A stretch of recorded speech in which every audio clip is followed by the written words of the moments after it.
Okay, જો તમે ભ્રમ ફિલ્મ હજી સુધી નથી જોઈ, જો તમે ભ્રમ ફિલ્મ હજુ સુધી નથી જોઈ, તો હું રેકમેન્ડ કરીશ કે જાઓ થિયેટરમાં તમે અને આ ફિલ્મને જુઓ.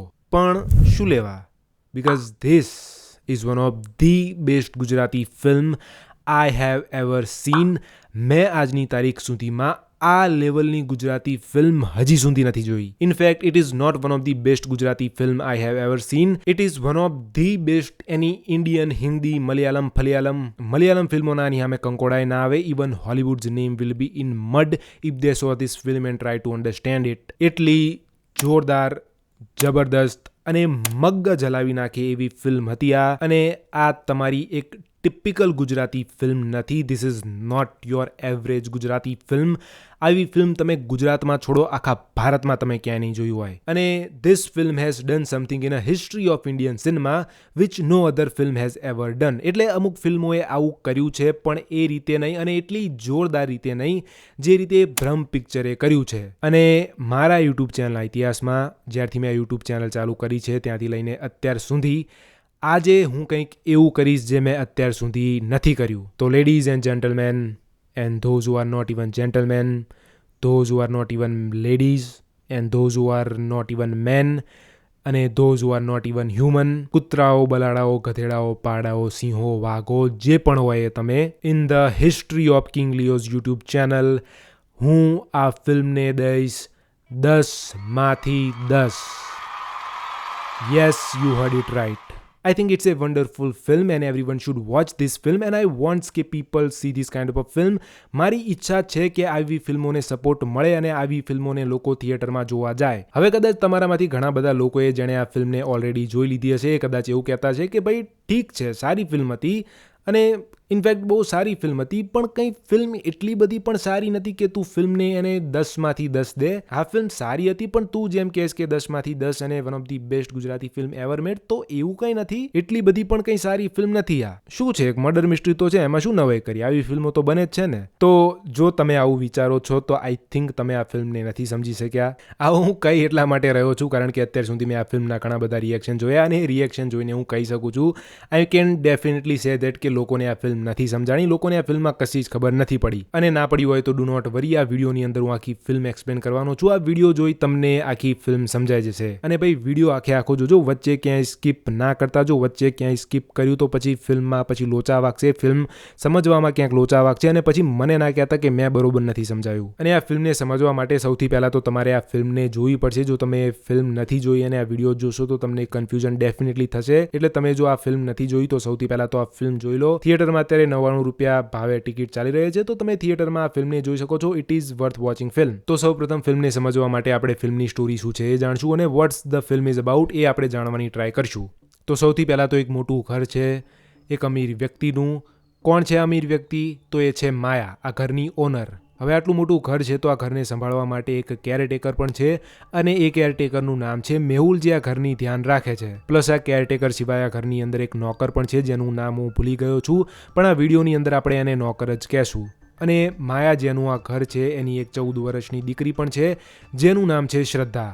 અને માયા પોતે, જેને ડાયમેન્શિયા નામની બીમારી છે, બેસિકલી ગજની પિક્ચરની અંદર જેમ આમિર ખાનને હતી અને ઓરિજિનલ ક્રિસ્ટોફર નોલનની જે મોમેન્ટો હતી એમાં જે મેઇન કેરેક્ટર હતો એમને જે રીતની બીમારીઓ હતી એ જ રીતની બીમારી અહીંયા માયાને છે. અને દર 5-15 મિનિટની અંદર એ બધી જ વસ્તુ જે એની હારે થઈ હોય છે એ બધી ભૂલી જાય છે. એમાં પણ જ્યારે એ રાત્રે સૂઈ જાય અને સવારમાં ઉઠે ત્યારે તો એની બધી જ યાદદાશ્ત ભૂલી જાય છે. અને એટલા માટે તે દરરોજ બધી વસ્તુઓને યાદ રાખવા માટે વોઇસ નોટ, વિડીયો નોટ હાથ પર લખી નાખવું, કાગળ ઉપર લખવું, કાર્ડ ઉપર લખવું, અને એ રીતે બધી વસ્તુઓને યાદ રાખે છે અને એની ડેઇલી લાઈફને એ મેનેજ કરે છે. અને એ જ રીતની જિંદગી એ પાછલા ઘણા બધા વર્ષોથી જીવી રહી છે. અને કારણ કે માયા એક રિચ પર્સન છે, એનો એક પર્સનલ ડૉક્ટર પણ છે જે એની આ બીમારીની ટ્રીટમેન્ટ કરે છે. તો હવે થાય છે એવું કે માયા એક દિવસ એના રૂમમાંથી સૂઈને ઉઠે છે, અને હજી તો ઉઠી જ હોય છે, અને એની રૂમની બહારથી એ કંઈક અવાજને આવતા સાંભળે છે. કંઈક તૂટવાનો કે કંઈક ભાંગવાનો, કંઈક તો એવો અવાજ સાંભળે છે જે અવાજ સાંભળીને તે ડરી જાય છે. તો પછી એ એના રૂમમાંથી બહાર નીકળે છે અને જોવે છે કે નીચે એની દીકરી શ્રદ્ધાની લાશ પડી છે, અને જોવે છે કે એની દીકરીનું કોકે મર્ડર કર્યું છે. અને પછી થોડીવાર રહીને ઘરમાં પોલીસ આવે છે અને ઘરની તપાસ કરવાનું ચાલુ કરે છે. જે તપાસમાં પોલીસ ઘરના કેરટેકર એટલે કે મેહુલની પૂછપરછ કરે છે અને ત્યાં આપણને એવું જાણવા મળે છે, ત્યાં આપણને મેહુલની દ્વારા એવું જાણવા મળે છે કે આપણે જે જોયું અને માયાએ જે જોયું એ એક ભ્રમ હતો. માયાની એ એક ઇમેજિનેશન હતી. મેહુલથી આપણને એવું જાણવા મળે છે કે માયા ઘણી વખત એવી વસ્તુઓની ઇમેજિનેશન કરે છે, કલ્પના કરે છે જે હકીકતમાં ના થઈ હોય. અને હાલ આપણે અને માયાએ જે શ્રદ્ધાની લાશ જોઈ એ માયાનો ભ્રમ હતો, માયાના મનની એ ઇમેજિનેશન હતી. અને આ વસ્તુ માયાની બીમારી ડાયમેન્શિયાનો એક પાર્ટ છે. ઘણી વખત યુઝ્યુઅલી એને આવા ભ્રમ થતા રહેતા હોય છે. પણ અહીંયા હવે પ્રશ્ન એવો ઊભો થાય છે કે લાશ તો આપણે પણ જોઈ અને માયાએ પણ જોઈ, પ્લસ ફિલ્મમાં પણ આપણને સાઈડમાં આપણને પટારામાંથી પડતા લોહીના શોટ્સ બતાવવામાં આવે છે. અને એ ટાઈમે ફિલ્મનું સ્ટોરીનું નરેટિવ એવું કહી રહ્યું છે કે શ્રદ્ધાનું મર્ડર થયું છે. જે રીતની નરેટિવની વિઝ્યુઅલ પ્રેઝન્ટેશન હતી એનાથી તો આપણને તો એવું જ લાગે છે એઝ અ ઓડિયન્સ કે ભાઈ શ્રદ્ધાનું મર્ડર થયું છે. તો પોલીસ એમની તપાસ કન્ટિન્યુ કરે છે અને એટ ધી એન્ડ તે એ જે પટારામાંથી લોહી ટપકતું હતું એ પટારા સુધી પહોંચી જાય છે.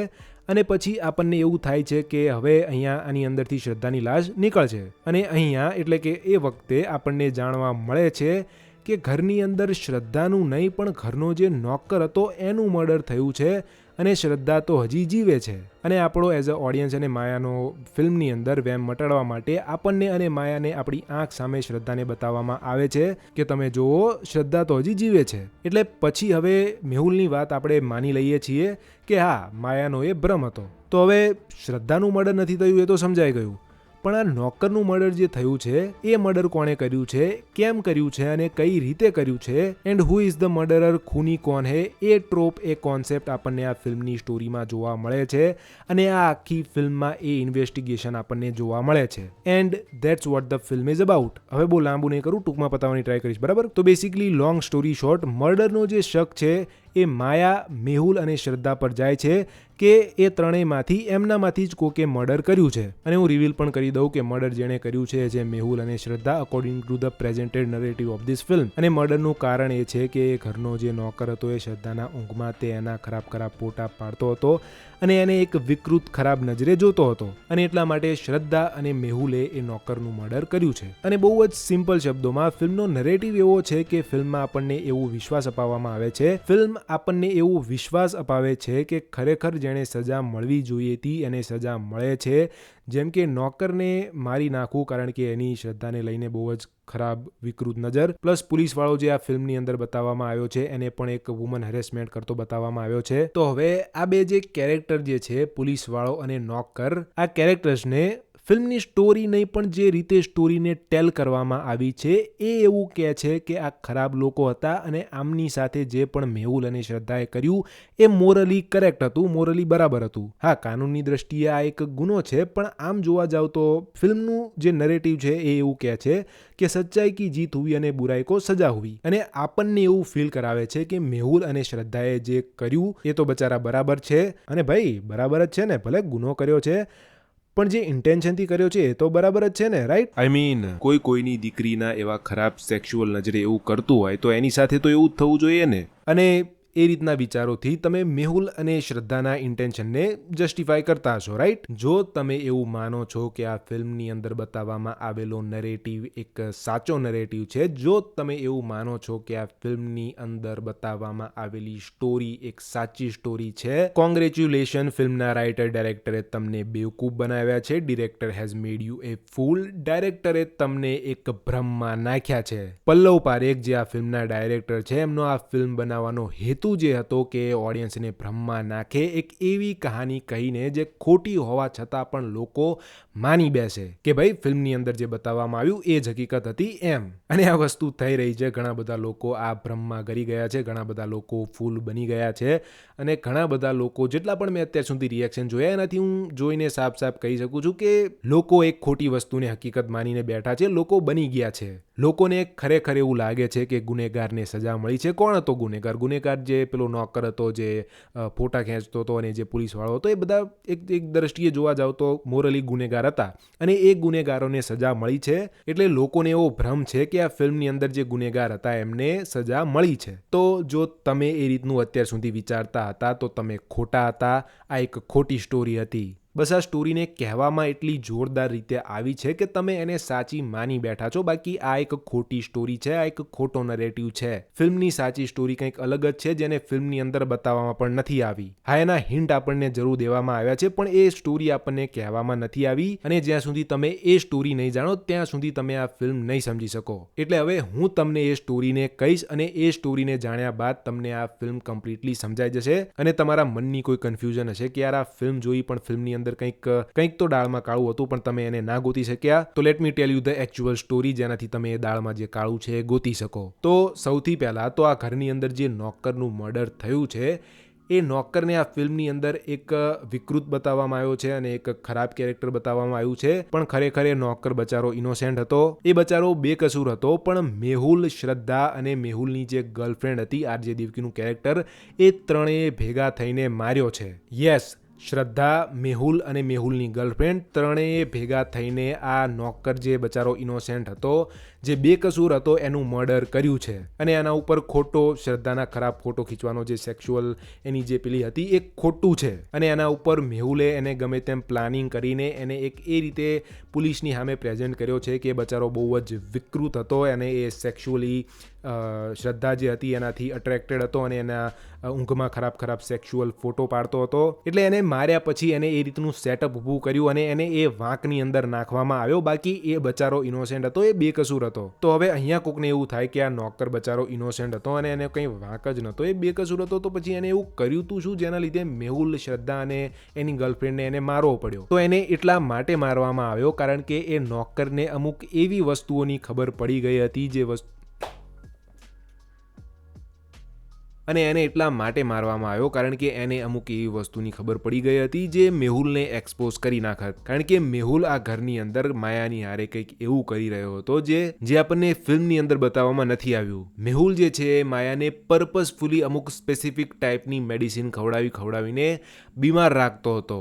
માયાને કોઈ પણ ડાયમેન્શિયા કે ભૂલવાની બીમારી નથી. મેહુલે એને અમુક દવાઓ ખવડાવીને એ બીમારી આપી છે, એ બીમારી ડેવલપ કરાવી છે. અને જો માયા આ દવાઓ ખાવાનું બંધ કરી દે તો એ પાછી નોર્મલ થઈ જશે. પહેલાની જેમ એને બધું યાદ પણ રહેવા માંડશે અને એનું ડાયમેન્શિયા જતું રહેશે.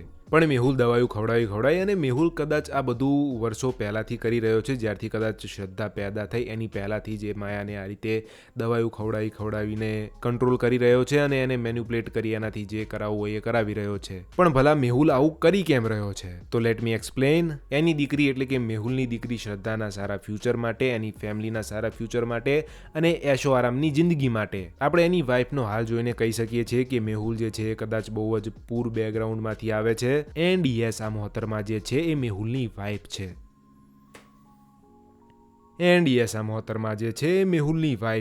અને શ્રદ્ધા જે છે એ માયાની નહીં પણ મેહુલ અને આરજે દેવકીના કેરેક્ટરના ફળ સ્વરૂપ જન્મેલી એ બંનેની છોકરી છે. અને એક રીતે માયાના ઘરમાં મેહુલ અને શ્રદ્ધા બંને એક પેરાસાઇટ બનીને બેઠા છે અને વર્ષોથી માયાને અમુક દવાઓ ખવડાવી, ભૂલવાની બીમારી આપી, મેન્યુપ્લેટ કરીને માયાની સંપત્તિથી એશો આરામની જિંદગી જીવી રહ્યા છે. માયાની સંપત્તિ ઉપર એશો આરામની જિંદગી જીવી રહ્યા છે. અરે જો તમે પેરાસાઇટ ફિલ્મ જોઈ છે તો એ જ રીતનો એક ટાઈપનો સિનેરિયો આપણને આ ફિલ્મની અંદર જોવા મળે છે એવું તમે કહી શકો છો. અને હવે આ બંનેએ ઘરના નોકરને મારી નાખ્યો છે. તો હવે જો આ ઘરના નોકરને મારી નાખ્યો છે તો એ નોકરની જગ્યા લેવા માટે પણ માયાના ઘરમાં એક બીજો નોકર જોશે. તો ગેસ કરવાની કોશિશ કરો કે એ નોકર કોણ હશે? Yes, you have guessed it right. મેહુલની જે ગર્લફ્રેન્ડ છે એ એની જગ્યા લેશે અને માયાના ઘરની નોકરાણી બનશે અને એક આરામની જિંદગી જીવશે માયાને ચૂસીને. અને આખી દુનિયાને તો એમને ભ્રમમાં નાખી દીધી છે કે શ્રદ્ધા જે છે માયાની દીકરી છે. તો હવે ગેસ કરો કે જ્યારે પણ માયા હવે ફ્યુચરમાં મરશે એટલે બધી સંપત્તિ કોના નામે જશે? યસ, શ્રદ્ધાના નામે જશે. હવે અહીંયા કોકને સવાલ થશે કે ફિલ્મની અંદર તો આપણને એવું બતાવવામાં નથી આવ્યું કે મેહુલની જે ગર્લફ્રેન્ડ છે તો શાદીશુદા છે અને પોલીસ પણ જ્યારે એને પકડીને લાવે છે તો હારે એના હસબન્ડને પણ પકડીને નથી લાવતી. તો એ સવાલ કદાચ તમારા મનમાં હશે, રાઈટ? તો હું તમને એ સવાલ પૂછવા માંગીશ કે શું ખરેખર એ જે પોલીસ એના હસબન્ડને પકડીને લાવે છે એનો હસબન્ડ જ હોય છે? એમ એવું ના હોઈ શકે કે પોલીસ જે મેહુલની ગર્લફ્રેન્ડના હસબન્ડને પકડીને લાવી છે એ મેહુલનો જ માણા હોય? બની શકે છે, રાઈટ? તો પોલીસ જે મેહુલની ગર્લફ્રેન્ડના હસબન્ડને પકડીને લાવે છે એ મેહુલની માટે જ કામ કરતો મેહુલનો એક માણસ છે. જેણે મેહુલે પોલીસને ભ્રમમાં નાખવા અને એની જીએફ વાળી જે સ્ટોરી છે એ સ્ટોરીને પોલીસને ગળે ઉતારવા પોલીસને એ જીએફના હસબન્ડ વાળી સ્ટોરી મનાવવા હાયર કર્યો છે. એટલે બેસિકલી એ હસબન્ડ જે છે મેહુલનો જ માણસ છે. તો બેસિકલી એની અને એના વાઈફની એટલે કે આરજે દેવકીના કેરેક્ટરની જે બંનેની જે છોકરી છે એને આ બંને માયાની છોકરી છે એમ કહીને મોટી કરી રહ્યા છે. પણ ખરેખર હકીકતમાં માયાની કોઈ પણ ડોટર નથી, માયાનો કોઈ હસબન્ડ પણ નથી, માયાનો કોઈ બોયફ્રેન્ડ પણ નથી. અને જો કદાચ પાસ્ટની અંદર રહ્યો હશે તો મેહુલે એને ઠેકાણે લગાડી દીધો હશે. કાં તો હોઈ શકે છે કે માયાનો પહેલા એક બોયફ્રેન્ડ હતો, જે બોયફ્રેન્ડ એને પ્રેગ્નેન્ટ કરી ગાયબ થઈ ગયો હતો અને એ પ્રેગ્નન્સીથી થયેલી બાળક એટલે શ્રદ્ધાને હજુ સુધી મોટી કરી રહી છે. આવી ગોળી મેહુલે માયાને મેન્યુપ્લેટ કરી ગળાવી હશે અને માયા થ્રુ એણે આ સ્ટોરી આખી દુનિયાને પણ મનાવડાવી હશે અને દુનિયા માની પણ ગઈ હશે. તો બેસિકલી માયાની સંપત્તિ હડપવા માટે મેહુલે માયાને અને એની આજુબાજુની દુનિયાને એટલી બધી ભ્રમની અંદર નાખી દીધી છે કે આખી દુનિયાના લોકો માની બેઠા છે કે શ્રદ્ધા જ એની દીકરી છે. અને માયાને તો એનો મેમરીનો ઇશ્યુ છે, તો એને તો અમથાય પણ કંઈ યાદ રહેતું નથી. અને લોંગ સ્ટોરી શોર્ટ, મેહુલા બધું એની વાઈફ માટે, એના માટે અને એની દીકરી માટે કરી રહ્યો હતો અત્યાર સુધી. પણ મેહુલના પેરાસાઇટ વાળા કાવતરાની કદાચ નોકરને ખબર પડી જાય છે અને નોકર હવે એમને એક્સપોઝ કરવાનો હતો એવું કંઈક હશે અને મેહુલના પેરાસાઇટ વાળા પ્લાનમાં કદાચ એ અડચણ બની રહ્યો હતો. એટલા માટે મેહુલ એ નોકરને પતાવી દે છે અને શરૂમાં મેહુલ પોલીસ સામે એવો નરેટિવ ઉભો કરે છે કે માયાએ એનું મર્ડર કર્યું છે. પણ પછી પોલીસને ખબર પડી જાય છે કે મર્ડર માયાએ નહીં, આ જ લોકોએ કર્યું છે. પણ આ લોકો ગમે તેમ કરીને પોલીસના હાથમાંથી પણ બચી જાય છે અને એમને કોઈ પણ સજા નથી મળતી. તો મોરલ ઓફ ધ સ્ટોરી, બુરાઈ કી જીત હુઈ હૈ ઓર સચ્ચાઈ કી હાર હુઈ હૈ. અને આ જ સ્ટોરીનો સાચો નરેટિવ છે અને આ જ આ પિક્ચરની સાચી સ્ટોરી છે. પણ ફિલ્મના ડાયરેક્ટર પલ્લવ પારેખે આ પિક્ચરને એટલી જોરદાર રીતે લખી છે અને બનાવી છે કે જે પણ લોકો આ ફિલ્મને જોઈ રહ્યા છે એ એવું જ માની રહ્યા છે કે ભાઈ બુરાઈ કો સજા મિલી ઓર સચ્ચાઈ કી જીત હુઈ, જે વાત હાવ ખોટી છે. પણ કારણ કે આ ખોટી વાતને ઓડિયન્સ માની લે છે અને આઈ થિંક પલ્લવ પારેખને પણ થયું જ હશે કે ઓડિયન્સ એમની આ ખોટી વાતને માની લેશે અને એમના ભ્રમમાં આવી જશે. Hence the title of the film is Bhram. ફિલ્મના ડાયરેક્ટર તમને ખોટી સ્ટોરીને એ રીતે કહી રહ્યા છે કે તમે એને હકીકત માની બેસો અને તમે એક ભ્રમને સાચી હકીકત માની બેસો. અને એટલા માટે ફિલ્મનું ટાઇટલ રાખવામાં આવ્યું છે ભ્રમ. ઇવન તમે પ્રોમો ગીત પણ સાંભળશો અને એ ગીતના લિરિક્સ તમે ધ્યાનથી સમજવાની કોશિશ કરશો તો એ ગીત પણ આપણને આ ફિલ્મની સ્ટોરી માટે ક્વેશ્ચન ઊભા કરે છે. આ વિડીયો જોયા પછી એ ગીતના લિરિક્સ તમે એકવાર ધ્યાનથી સાંભળજો અને એને સમજવાની કોશિશ કરજો, તમને ઘણું બધું સમજાશે. ફિલ્મમાં આપણને ખરેખર શું થયું છે બતાવવામાં નથી આવ્યું. ફિલ્મમાં આપણને મેં જે તમને સ્ટોરી કીધી એ પણ બતાવવામાં નથી આવી. ફિલ્મમાં ફક્ત આપણને ડેડ બોડી બતાવવામાં આવી છે.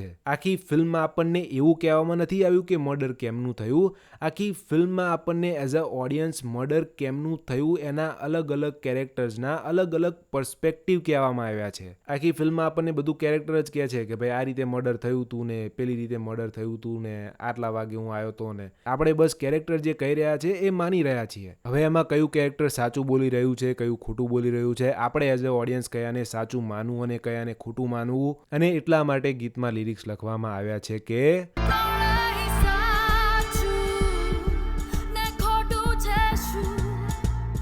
અને કારણ કે મોસ્ટ ઓફ ઓડિયન્સ એ નથી જાણી શકી કાં તો નહીં જાણી શકે એટલા માટે આગળના લિરિક્સ આપણને કંઈક આ રીતના સાંભળવા મળે છે.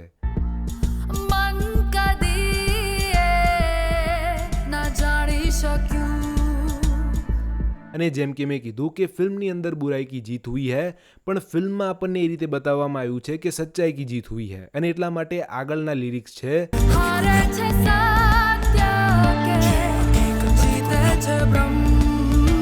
અને જેમ કે મેં તમને એ પણ કીધું કે આ ફિલ્મના આપણે જેટલા પણ રિએક્શન જોઈ રહ્યા છીએ એમાં મોસ્ટ ઓફ લોકો આ ભ્રમને સાચો માની રહ્યા છે. એટલે રાઇટરને તો ખબર જ હતી કે આવું જ કંઈક થશે એટલે લિરિક્સ એને લખ્યા છે હારે છે સત્ય કે ભ્રમ. ઇવન ગીત જેમ આગળ વધે છે એમાં પણ આપણને એવું જ કહેવામાં આવે છે કે તમે જે સાચી હકીકત માનીને બેઠા છો એ એક ભ્રમ છે.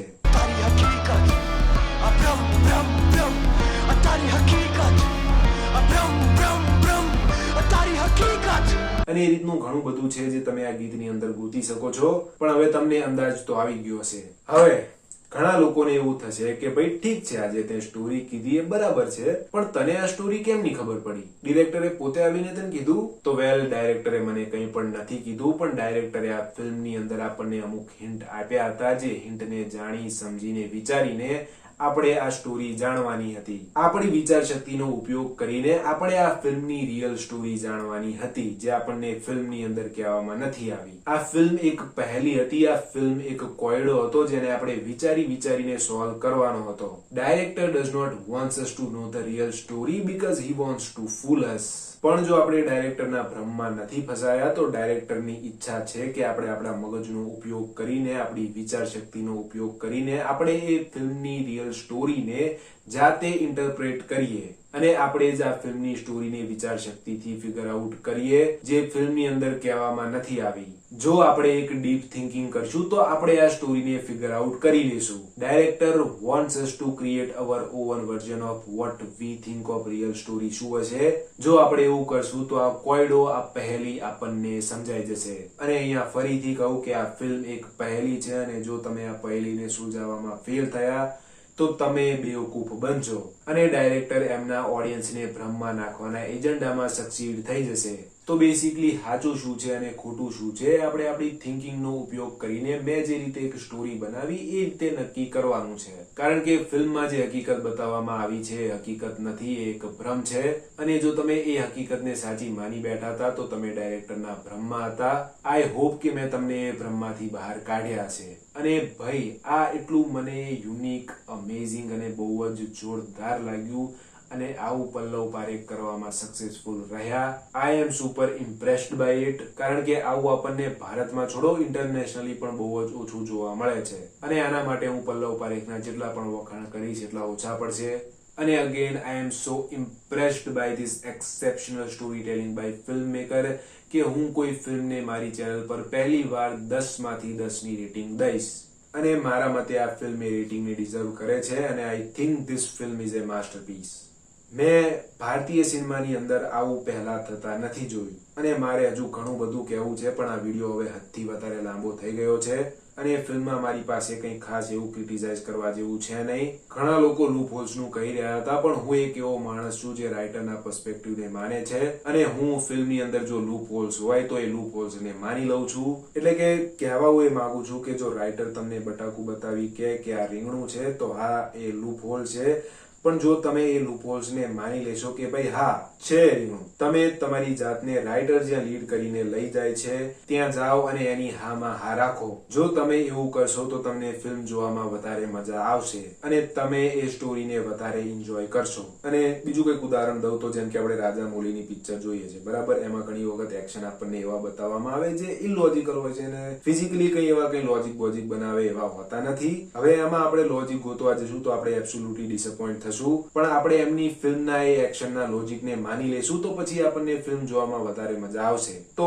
ઇન માય ઓપિનિયન લૂપ હોલ્સનું પણ કંઈક એવું જ છે. અને ભાઈ એક રાઇટર છે જેને એક આ રીતની ફિલ્મ લખી છે, આ રીતના સસ્પેન્સ વાળી એક મર્ડર મિસ્ટ્રી લખી છે બહુ જ સારી રીતે, તો આઈ એમ એબ્સોલ્યુટલી શ્યોર કે એ રાઇટર જ્યારે લખી રહ્યા હશે ત્યારે એમને પણ એક ખબર જ હશે કે આ લૂપ હોલ્સ છે, છતાં પણ કોઈક પર્પઝ હાટું થઈને એ લૂપ હોલ્સ રાખ્યા છે. અને આ હું અહીંયા કોઈને કઈ સલાહ નથી આપી રહ્યો, પણ જો તમે આને એક એઝ અ સજેશન લેશો અને મેં જે રીતે કીધું એ રીતે ફિલ્મને જોવાની ટ્રાય કરશો તો તમને ફિલ્મ જોવામાં વધારે મજા આવશે, બીજું કંઈ નહીં. આ તો જસ્ટ સજેશન, બાકી તમારી ઇન્સ્ટિંક્ટ ફર્સ્ટ. તો બસ હવે કંઈ ખાસ મારી જોડે કંઈ કહેવા છે નહીં. જો હું કહીશ પણ તો એ પણ તમે ક્યાંક ને ક્યાંક કોકના ને કોકના રિવ્યુમાં સાંભળી લીધું હશે, તો એ બધી વસ્તુ આટલા લાંબા વિડીયોમાં અને આટલા લેટ વિડીયોમાં રિપીટ કરવાનો કોઈ પોઈન્ટ છે નહીં. અને ભાઈ માય ડીપ અપોલોજી આટલો લેટ વિડીયો અપલોડ કરવા માટે. હું મોસ્ટ ઓફ ધ ટાઈમ એક પ્લાન સાથે કામ કરું છું અને જો એ પ્લાન સાથે કામ કરું તો બધા વિડીયો ટાઈમ ટુ ટાઈમ આવી જ જાય છે, પણ સમ unexpected event occurs in your life which you can do nothing about it. તમે એનું કંઈ પણ નથી કરી શકતા અને એ તમારા પ્લાનની પથારી ફેરવી નાખે છે.